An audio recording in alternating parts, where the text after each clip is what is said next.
Noah a enfin fini les cours. Cet été, ça va être plage, meuf et boîte de nuit. Il enchaîne les soirées, il embrasse un max de filles, il finit même la moitié des soirées dans la chambre de femmes. 3 ans, tu devrais faire pareil. De toute façon, on s'en fout, on est jeunes. C'est normal de profiter. C'est pas parce qu'on est cato qu'il faut être coincé. Sauf que Jean, c'est le bon cato. Chaque jour, il reçoit des messages de centaines de femmes, mais déjà en couple depuis 4 ans. Lorsque Jean il rentre dans une chambre avec une fille, c'est pour lui faire son catéchisme. Mais enfin, Julie, t'es devenue folle. Tu sais bien que c'est pas avant le mariage. Malheureusement, la doctrine de la sexualité dans l'église, c'est pas trop connu. Sauf qu'en plus, j'avais passé un article du Monde qui disait que les mœurs des cathos se rapprochaient de celles des non-cathos. Je pense que faire une petite vidéo sur ce sujet, c'est pas trop mal. Bon, avant de commencer, cette vidéo, elle s'adresse un peu à tout le monde. Enfin bon, jusqu'à une certaine limite d'âge. Un enfant de 6 ans, je suis pas sûr que ce soit très pertinent de lui montrer ça. Mais que vous soyez catho, pas catho, chrétien, pas chrétien, vous pouvez rester, il n'y a pas de souci si vous êtes juste curieux. Tout ce que je dirais sera étayé par des... Étayé. Oh, je sais plus comment on dit. Étayé. Sera appuyé par des sources, qu'elles soient scientifiques ou alors historiques, en fonction de ce que je dis, que vous trouverez soit en description, soit je les mettrai directement en dessous dans la vidéo. Je sais pas, je verrai comment je ferai. Bon, eh ben allons-y. Je préviens direct, par contre, le langage sera parfois un peu cru. Parce que il faut y aller quoi. À un moment, je suis désolé, mais la pastorale sur la sexualité, je pense, n'est pas extrêmement efficace parce qu'il n'y a pas grand monde qui comprend quelque chose à force de ne rien dire. Je sais que c'est un sujet un peu tabou et tout, mais là je pense qu'il faut y aller parce qu'après il y a des gens qui ne comprennent pas et font les choses mal. Après, ça finit dans des confessions, tout ça. Bon après je suis pas prêtre, mais bon, voilà. Alors un truc qui est important à comprendre, c'est que dans le catholicisme, il n'y a pas de haram, halal, il n'y a pas de permis défendu en fait. C'est-à-dire que le catéchisme, c'est pas un code de loi. Alors ça n'a pas toujours été comme ça. Je vous le dis, on verra un peu plus tard dans la suite de la vidéo que avant il y avait un peu plus acte-sanction. Mais là ça marche pas comme ça. On ne voit plus trop la théologie morale de cette façon. Donc voilà, c'est un peu plus compliqué. Après, rassurez-vous, je sais très bien pourquoi vous êtes là. À la fin, oui, il y a quand même des lignes directrices. Vous pourrez savoir plus ou moins si vous pouvez toucher la poitrine de votre copine, ce que vous pouvez faire, pas faire. Il n'y a pas trop de soucis. Mais sachez qu'il y aura pas... C'est pas aussi codifié que ça, et ça rend le truc un peu plus compliqué, mais on va voir ça ensemble. Alors par contre, dans le catéchisme, ce qu'on voit, qui est clair, c'est la fornication. La fornication, ça, c'est pas autorisé.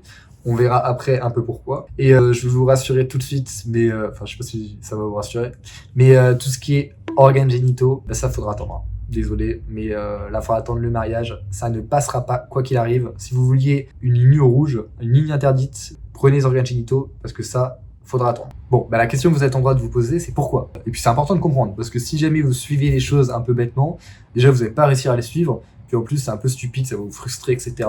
Donc voilà. Il faut savoir que la sexualité, ça n'a rien de mauvais. Vu que ça a été créé par Dieu, c'est que c'est quelque chose de bon. En soi, on pourrait écrire dans la Genèse, Dieu créa la sexualité et il vit que cela était bon. Mais bon, ça n'a pas été fait.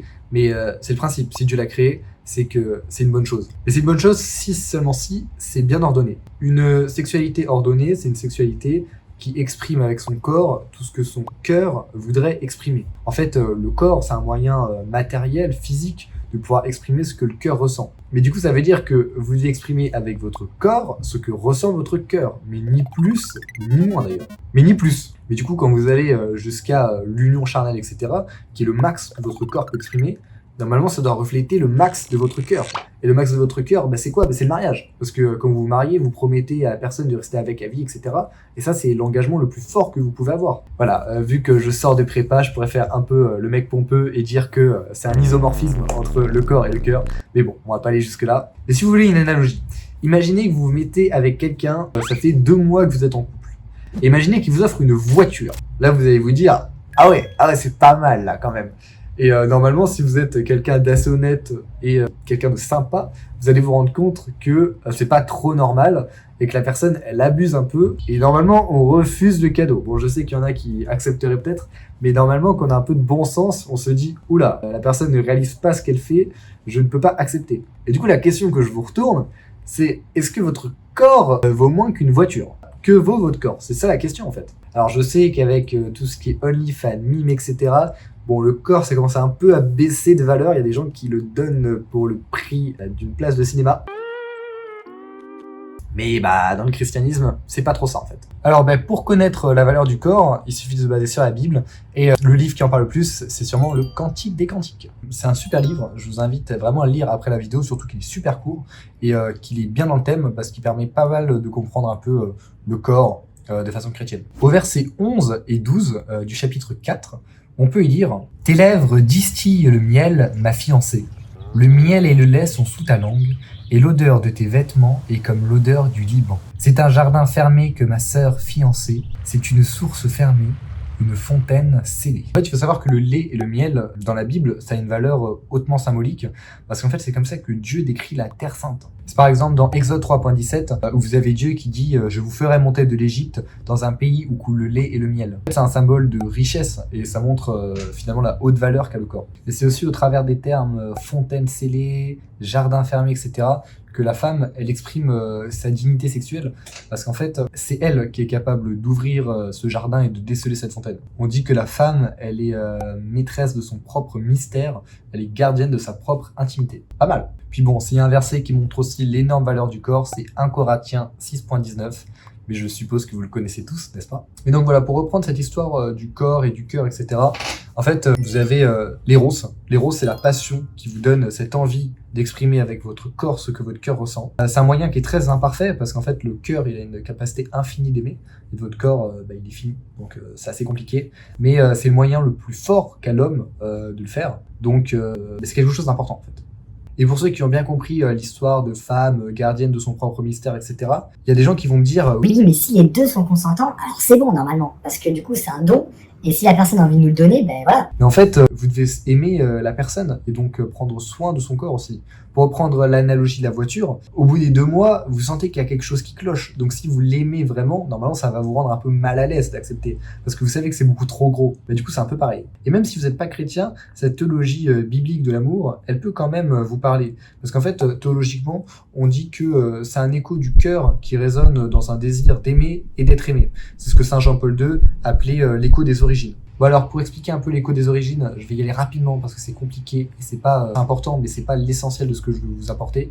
Mais en fait, il faut se rappeler que Dieu, il est amour dans une communion de personnes. C'est-à-dire que le Père aime le Fils est aimé du Père, et ça spire l'Esprit Saint. Et en fait, vous avez l'amour humain qui porte une trace de cet amour trinitaire.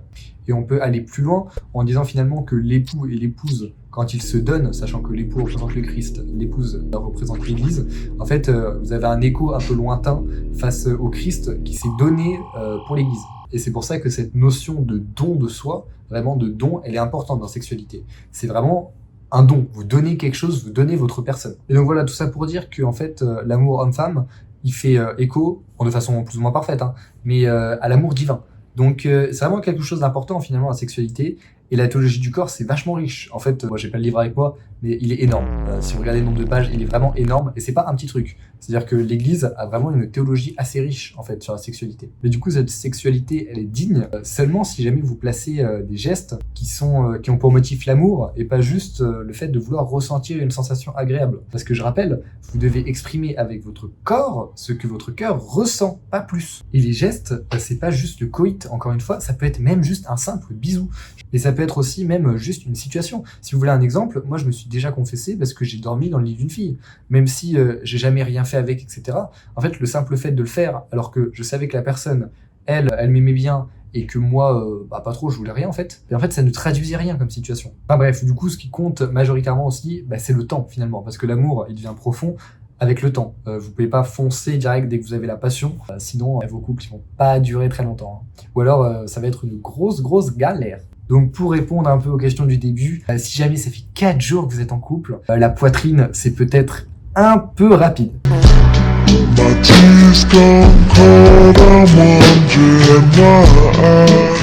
Et enfin j'ai envie de dire, prenez le temps juste, prenez le temps. Vous savez, quand vous rencontrez une fille qui va, je parle forcément d'une fille parce que je peux pas vous dire quand vous rencontrez un garçon, quand vous rencontrez quelqu'un de sympa, voilà, ce sera plus simple. Et prenez le temps, juste simplement, voilà, vous avez envie de discuter, de connaître l'autre, etc.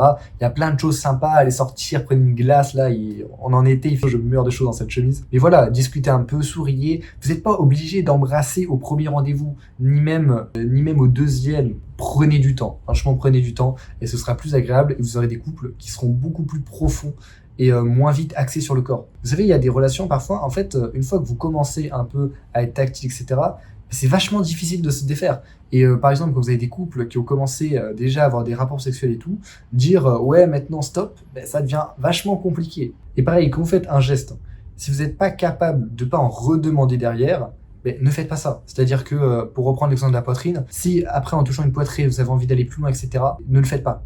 Par contre, si vous êtes capable de vous maîtriser et que ça fait une durée suffisamment longue et pour que ce soit pertinent, là vous pouvez. Mais voilà. Bon, maintenant que le contexte est un peu expliqué, on va pouvoir passer dans du concret avec 3 critères pour savoir si ce que vous faites est bien ou pas bien. Donc déjà, premier critère, tout ce que vous posez doit être fait dans l'amour. Donc tout ce qui est plaisir seul ou plaisir un peu dégradant, genre envoyer la sauce sur le visage de sa copine ou je ne sais pas quoi, vous pouvez enlever. Parce que là, vous ne traduisez aucun amour. Donc pas d'actes dégradants ou pas d'actes qui sont juste de la recherche du plaisir. Le deuxième, c'est le consentement. Bon, je pense que j'ai pas trop besoin de développer ce point-là.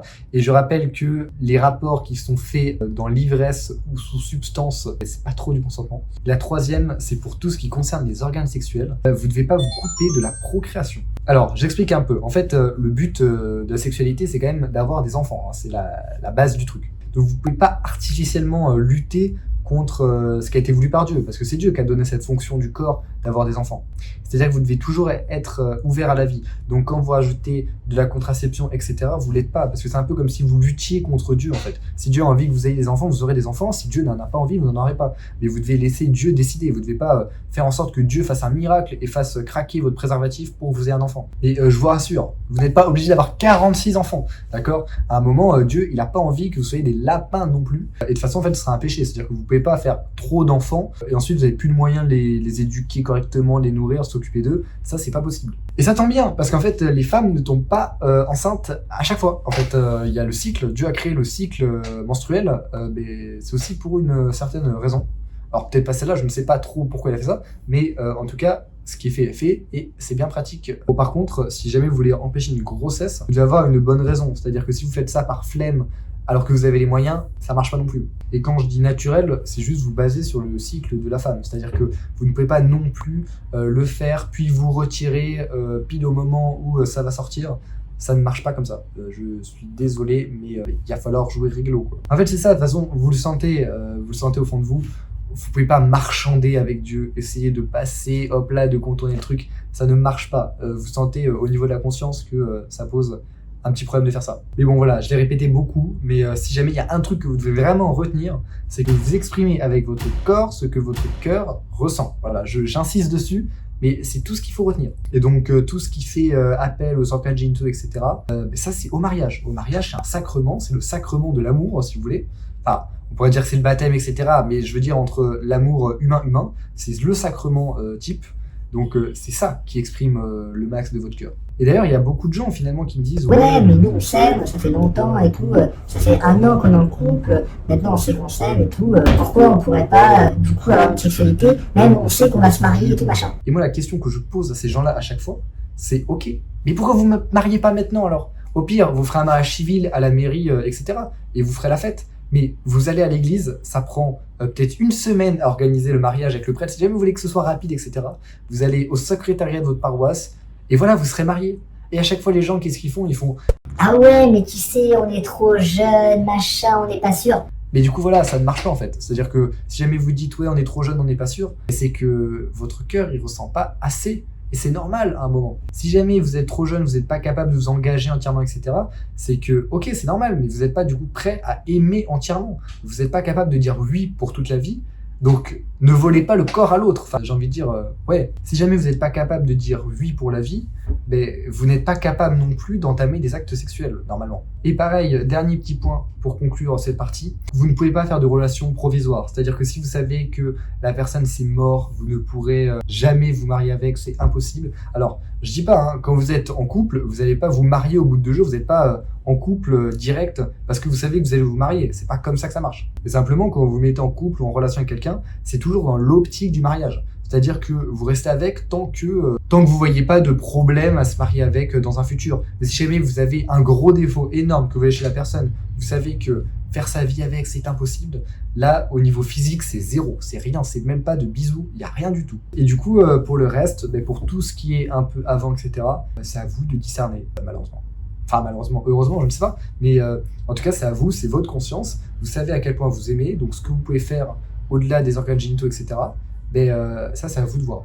C'est à vous de voir en fonction de la durée, ce que vous estimez juste, pas juste. Et voilà, pour le coup, au pire, bon, après, je sais pas si ça met super à l'aise, mais vous pouvez toujours demander conseil à votre père spirituel si vous en avez un, ou à un prêtre, ou j'en sais rien. Mais voilà. Bon, maintenant, je change d'angle de caméra. Je pense que vous voyez au fur et à mesure que je galère un peu, le truc qui tombe et tout, c'est un peu chiant. Mais bref, on passe à la deuxième partie sur un contexte un peu historique, sur comment c'était avant. Parce que c'est important de comprendre un peu l'histoire de cette doctrine, comment elle s'est développée, pour répondre déjà à certaines questions et voir un peu comment ça évolue. Parce qu'en fait, il y a beaucoup de gens qui disent que ouais, cette vision elle est archaïque, qu'avant on se mariait à 12 ans et on mourait à 14 ans, donc c'était beaucoup plus simple. Maintenant qu'il y a de la médecine ou je sais pas quoi, c'est un truc qui est vieux, maintenant il faut évoluer avec son temps. Vous allez voir qu'en fait, ça marche pas trop cet argument. Alors, ce que j'ai dit, oui, c'est vrai, mais chez les païens, en fait, c'est plus les mariages romains, ça tournait autour des 12-15 ans, alors que pour les filles chrétiennes, c'était plutôt autour de 19 ans, et pour les hommes chrétiens, c'était plus autour de 26 ans et demi. Donc on est vraiment très loin du mariage à 12 ans là. Et au Moyen-Âge, c'était encore plus loin parce que pour les femmes chrétiennes, c'était 25 ans et les hommes chrétiens, c'était 32 ans. Donc vraiment, on est extrêmement loin du cliché qu'on avait. Et en fait, c'est à la Révolution française que ça a plutôt baissé. Donc voilà, pareil, je vous ai affiché un graphique global et j'ai pris une ville au pif, Charleville-Mézières, parce qu'il y avait une petite thèse dessus. Et vous voyez bien que on arrive à des résultats qui sont similaires. Bon, alors on va commencer notre chronologie du mariage, de l'amour, etc. On va commencer entre le 5e siècle et le 11e siècle. Du 5e siècle au 11e siècle, chez les peuples germaniques, on a accepté le rapt et la répudiation. Et ça s'est aussi exporté chez les Francs à partir du 7e siècle. Vous verrez que dès 401, vous avez Saint Augustin qui rédige le bien du mariage. Et dedans, vous avez déjà les 3 critères que je vous ai cités. Plus ou moins, en fait, il parle du don de la vie, il parle du pacte de fidélité et d'amour, et il parle du caractère sacré. Et c'est pour ça qu'il dit que le mariage, c'est quelque chose de bien. Pour lui, le mariage, ça permet de lutter contre la concupiscence, mais il faut pas que ce soit excessif. En 533, vous retrouvez déjà la première interdiction de divorce, parce qu'il y avait des divorces quand les gens tombaient malades. Donc voilà, ça c'est interdit au canon 11. Mais encore à ce moment-là, malheureusement, les autres cas de divorce, ils semblent pas être interdits. Et tout ce qui est polygamie et concubinage par les laïcs, c'est pas encore restreint. L'Église, c'est la première à souhaiter des mariages consentis, parce que vous êtes à une époque où chez les nobles, en fait, c'était surtout des questions d'alliance, et les mariages, on cherchait pas forcément le consentement individuel. L'Église, elle lutte aussi contre les mariages qui sont incestueux, parce qu'en fait, depuis sa création jusqu'au 5e siècle, l'Église, elle suivait la législation romaine qui l'interdisait aussi. Donc par exemple, au concile d'Épone, vous voyez l'interdiction du mariage avec les belles-sœurs, sachant que c'était très commun chez les Francs et les Burgondes. Donc c'est-à-dire tout ce qui est mariage avec la veuve du frère, la sœur de l'épouse, la belle-mère, etc. Et pourquoi ? Parce qu'en fait, la tradition juive, elle était très très hostile au mariage consanguin, et aussi parce que c'était les barbares qui pratiquaient énormément la consanguinité, et du coup c'était un moyen aussi de lutter contre le paganisme. Mais l'Église a un peu de mal à s'imposer, etc., parce qu'elle arrive à un endroit où c'est très simple de répudier sa femme, il y a beaucoup de tromperies, et au moindre soupçon, vous dénonciez votre femme, et voilà, c'était parti quoi. L'égalité des conjoints, elle est aussi mise en valeur par l'Église, dès le 9e siècle, vous en avez des traces, par exemple avec Jonas, qui est un évêque d'Orléans, qui dit en gros qu'en fait c'est débile que l'homme vive une vie de débauche et qu'il veuille épouser des vierges, que c'est ridicule. Et lui, il prônait justement d'attendre le mariage. Et pareil, dans le droit germanique, les fils, ils étaient libres dès qu'ils étaient pubères de choisir leur épouse, et l'Église, elle va un peu batailler pour que les femmes, elles aient aussi ce même droit. Donc quoi, l'Église girl power. Pour le mariage à vie, il y avait aussi 2 cas de nullité. Le premier, c'était si jamais le mari, il avait le vice de la violence, et si jamais il était impuissant. Parce qu'en fait, si jamais il y a de l'impuissance, vous pouvez pas faire d'enfants, et donc le mariage n'est pas consommé, etc. Puis aussi, il y avait un peu de superstition, parce qu'à l'époque, on disait que l'impuissance était liée à un sortilège et tout. Enfin bon, bref, c'était un peu l'époque. Et alors, comment ça se fait que le divorce a fini par être interdit ? Et bien ça, c'est grâce à l'évêque, alors je sais pas si je prononce bien son nom, mais c'est Hincmar de Reims, je crois, et qui est le premier à théoriser que le mariage, il est indissoluble à partir de la consommation. L'Église, elle va aussi lutter contre les mariages clandestins à partir du 9e siècle, parce que c'est trop simple d'épouser une femme et ensuite dire « Ah ouais, non, je l'ai pas épousée, prenez des témoins, personne dira que je l'ai épousée. » Bah ouais, mais c'était un peu trop simple. L'Église, elle va aussi lutter contre la polygamie et les remariages, vu qu'elle va affirmer l'indissolubilité du mariage. Et à partir de la fin du 9e siècle, on a trouvé des divorces pour cause d'adultère. Vous avez par exemple en 829 le Concile de Paris qui va interdire de quitter sa femme, même en cas de tromperie. On peut voir aussi avec le divorce de Lothaire II, par exemple, que l'Église, elle essayait d'affirmer l'indissolubilité du mariage avec des figures, par exemple, comme Ratier de Vérone. Si vous demandez un peu ce qu'était la femme idéale pour le XIe siècle, enfin la femme chrétienne idéale, vous pouvez prendre l'exemple de Sainte Mathilde, qui ferait un très bon portrait robot. Donc c'est-à-dire une femme amante, chaste, pieuse, qui s'occupe bien de ses enfants et qui en a beaucoup, et qui se préoccupe de l'âme de son mari quand elle devient veuve.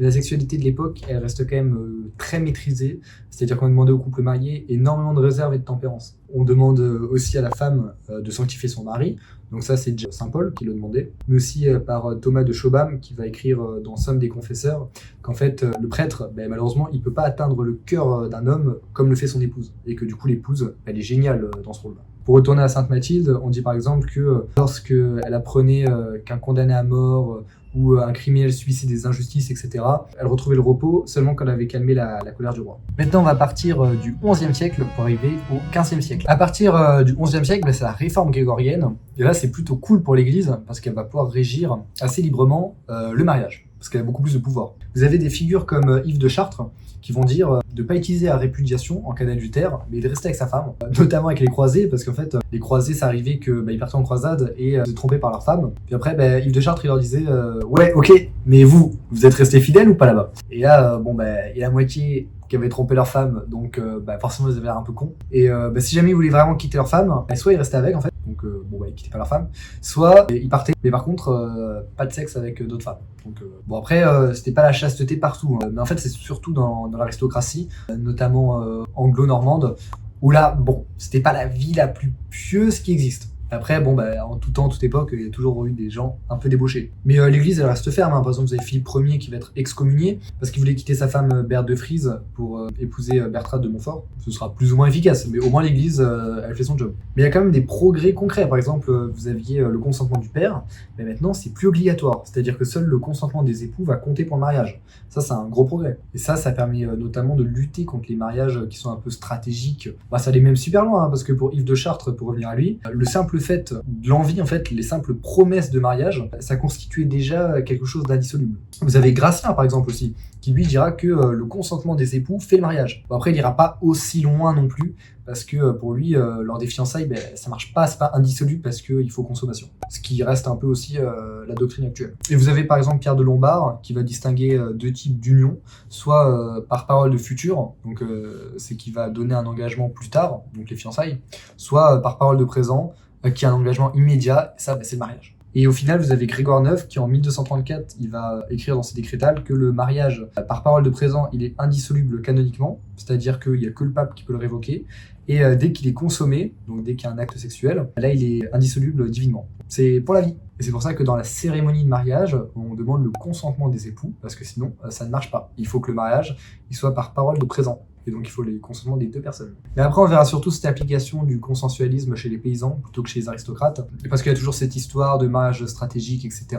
C'était pas les plus pieux, puis il y avait en plus cette trend un peu de l'amour courtois avec Tristan et Iseult, si vous avez la ref littéraire, où le vrai amour, il se réalise dans un amour qui est forcément adultère. Donc pas trop compatible quoi. Mais il faut savoir qu'une grande partie de la population qui était chrétienne, elle approuvait tout à fait cette indissolubilité du mariage, et l'interdiction de la répudiation. Puis même aux nobles chrétiens, c'était un peu sympa parce que ça leur évitait d'avoir des héritiers adultérants. Puis pour la sexualité au Moyen-Âge, on demande juste à ce qu'elle soit raisonnée. C'est dans la Bible, c'est 1 Thessaloniciens 4. Mais bon, après on reste toujours très influencé par saint Augustin et ça pose quelques petits problèmes. Il faut savoir que pour saint Augustin, la fornication c'était extrêmement grave, on le voit dans ses sermons. En fait, il va se baser sur 1 Corinthiens 6, versets 18 à 20, pour dire que le péché de la fornication, il enchaîne l'âme au corps, alors que les autres péchés, eux, ils restent hors du corps.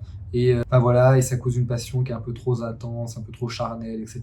Et donc voilà, ça rend ce péché destructeur pour l'âme en fait. Mais du coup, le sermon, il révèle que pour saint Augustin, le sexe, c'est quelque chose d'ultra dangereux et tout, et ça doit être réservé strictement pour avoir des enfants. Ça a servi tellement que pour lui, la procréation, c'est ok. Le sexe pour avoir du plaisir, c'est un péché véniel.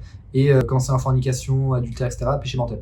Et saint Augustin, c'est pas du tout le seul à penser comme ça. Vous avez un évêque qui était super influent dans l'église franque, Césaire, qui dit des choses quasi similaires. Même pour le pape Grégoire le Grand, bien que le mariage ne soit pas quelque chose de mauvais, tout acte conjugal n'est pas exempt de faute. Même chez les saints-pères, notamment parce qu'il y avait cette tendance à l'encratisme, mais on avait des règles super strictes, c'était vraiment insane. Fallait pas avoir de rapport le mercredi, ni le samedi, ni le dimanche quand c'était peu avant une fête religieuse. C'était interdit de le faire quand une femme avait ses règles, sinon pour Saint Césaire d'Arles, l'enfant il finissait soit lépreux, soit épileptique. ou possédé par le diable aussi, carrément. Et pour ceux qui ont trouvé la vidéo trop floue au début par rapport au fait qu'il n'y a pas de règles et que ça vous embête, et vous avez à l'époque Bouchard de Worms, l'évêque, qui lui, il n'y va pas de main morte. Là, vous avez plein de règles. Avec ton épouse ou avec une autre, t'es-tu accouplé par derrière, à la manière des chiens? Si tu l'as fait, tu feras pénitence 10 jours au pain et à l'eau. Vous avez même le cardinal évêque d'Ostie Pierre Damien, où pour lui, l'acte sexuel, c'est toujours un péché en fait. C'est toujours mauvais, quoi qu'il arrive. Et pareil, pour Gratien, tout désir sexuel qui est fait pour ressentir du plaisir ou quoi, c'est un péché mortel. Et c'était pas le seul, hein. Il y en avait vraiment plein qui suivaient. Il y avait Innocent III, Pierre le Chantre, le cardinal Courson. En fait, tout le monde était influencé par Saint-Augustin. Ouais. Mais alors, qu'est-ce qui a changé? Eh bien, le GOAT, le fameux, le docteur angélique, Saint Thomas d'Aquin, qui est arrivé à la rescousse. Donc la démarche de Saint Thomas, en plus, elle est assez stylée. En fait, il réfléchit un peu, et il se dit que le plaisir, c'est pas un acte en soi. Donc en fait, il n'y a pas de jugement moral à faire dessus. C'est ni bien ni mauvais, c'est pas un acte. Et le plaisir, il est lié à un acte par contre. Donc c'est cet acte qu'il faut juger. Et du coup, tout plaisir qui est issu d'un acte condamnable, il est condamnable. Et tout plaisir qui est issu d'un acte qui n'est pas condamnable, du coup, ce plaisir n'est pas condamnable. Et vu que le plaisir sexuel, il découle d'un acte conjugal qui est légitime, quand c'est pour procréation, etc., en fait, vous ne pouvez pas juger le plaisir qui est dedans, parce que du coup, ça découle d'un acte qui est légitime. Donc le plaisir est légitime aussi. Et en plus, de toute façon, saint Thomas, il s'inscrit un peu contre cette vision stoïco-augustinienne qui dit que le plaisir est mauvais parce qu'il détruit la raison. Puis le tournant qui est amorcé par saint Thomas d'Aquin va prendre d'autres théologiens comme Richard de Middleton, qui lui va prendre des approches, va ouvrir des approches bien plus libérales quand même si ça restera assez minoritaire. Mais bon, malgré ça, au Moyen-Âge, ça restait quand même assez strict. Par exemple, on demandait toujours quand même que l'acte sexuel soit fait pour avoir un enfant. Et du coup, c'était tellement strict qu'on n'est pas très sûr que tout le monde respectait ça. Même si, bon, vous avez quand même des exemples. Vous avez exemple très connu, Saint Louis et la reine Marguerite, ou alors Sainte Edwige de Silésie. Il faudra attendre le 19e siècle là, pour que les théologiens ils commencent à prendre en compte l'amour, finalement, dans l'acte conjugal. Et ça a développé toute la théologie du mariage. Vous avez par exemple Jean-Pierre Gury. Alors, je vais lire les noms parce que sinon je vais mal les prononcer. Vous avez Franz Xaver von Linsenmann et Herbert Doms. Puis on verra la théologie actuelle du mariage arriver avec notamment l'encyclique de Pie XI en 1930, Casti Connubii. Puis avec la constitution Gaudium et Spes de Vatican II, puis aussi avec l'encyclique Humanae Vitae du pape Paul VI, et enfin avec la théologie du corps de Saint Jean-Paul II.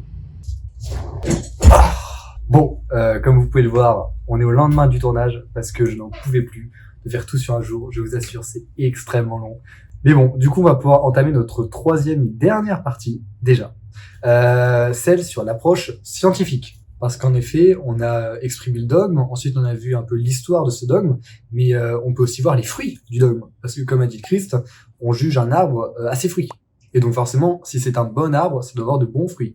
Et on va voir ces bons fruits avec des études, tout simplement. Alors déjà, pour tout ce qui est stabilité des couples, on peut se baser sur l'étude Compatibility or Restraint, qui a été publiée en 2010 par l'université de Brigham Young. Déjà, elle dit que l'histoire du il faut tester au lit pour savoir si ça marche vraiment ou quoi, c'est n'importe quoi, et qu'en plus de ça, les couples qui avaient une meilleure stabilité, c'est ceux qui attendaient le plus. Et ils avaient aussi une meilleure communication, une meilleure satisfaction, un meilleur sentiment de stabilité. Donc tout bénef quoi. Hein. Et en fait ils disent ce que je vous ai dit au début, c'est-à-dire que quand c'est un peu trop précoce au niveau du corps, etc., vous avez une relation qui est très centrée sur le corps, et du coup vous communiquez moins, et c'est beaucoup moins bien pour l'engagement. Cette étude elle fait aussi référence à celle de Stanley et Monkman, qui a été publiée en 92, The Timing of Cohabitation and Engagement.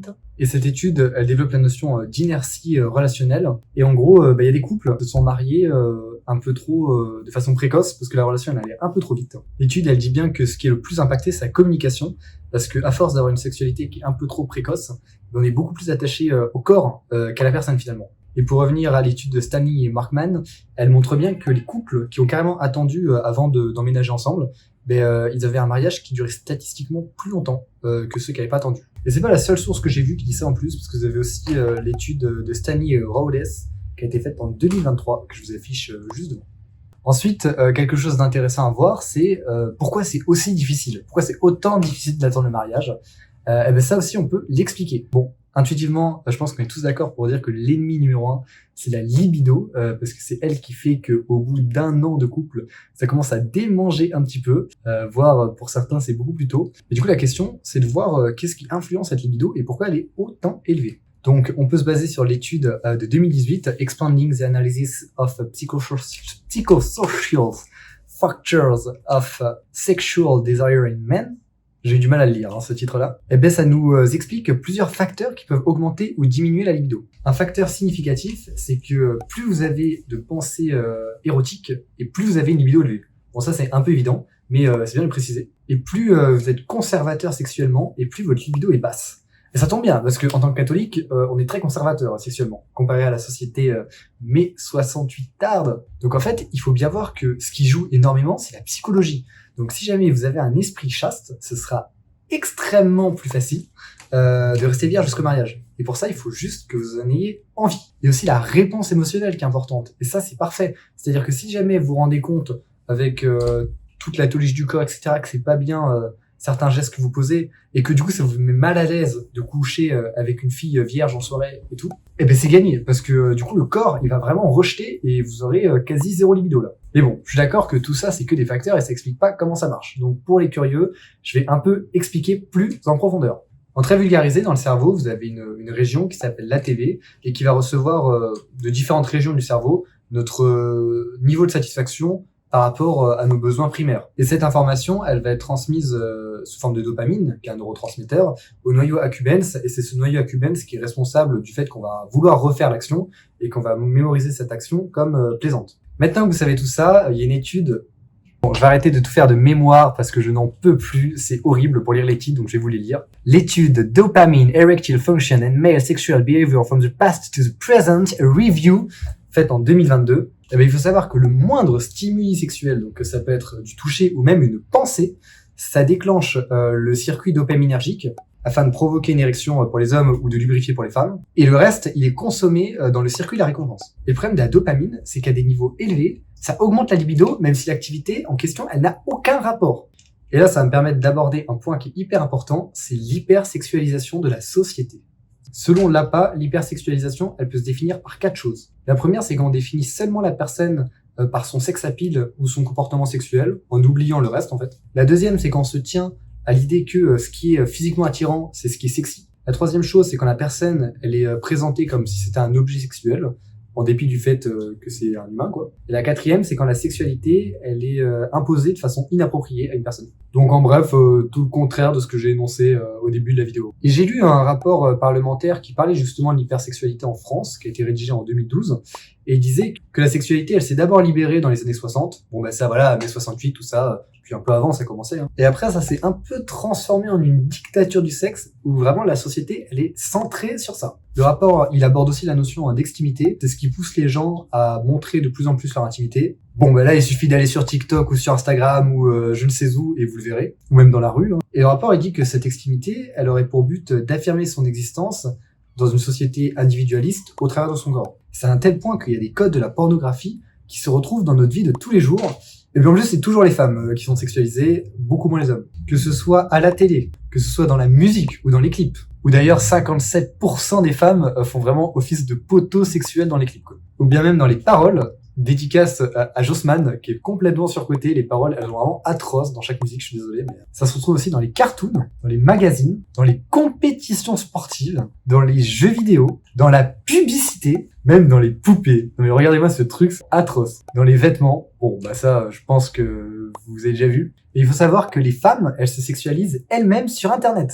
Et ça, bon, bah, je pense que malheureusement, vous le savez aussi. Et le problème, c'est que la pornographie, elle déforme complètement notre sexualité. Et cette hypersexualité, elle est vraiment dévastateur parce que vous avez 77% des femmes et 55% des hommes qui estiment avoir fait leur première fois trop tôt.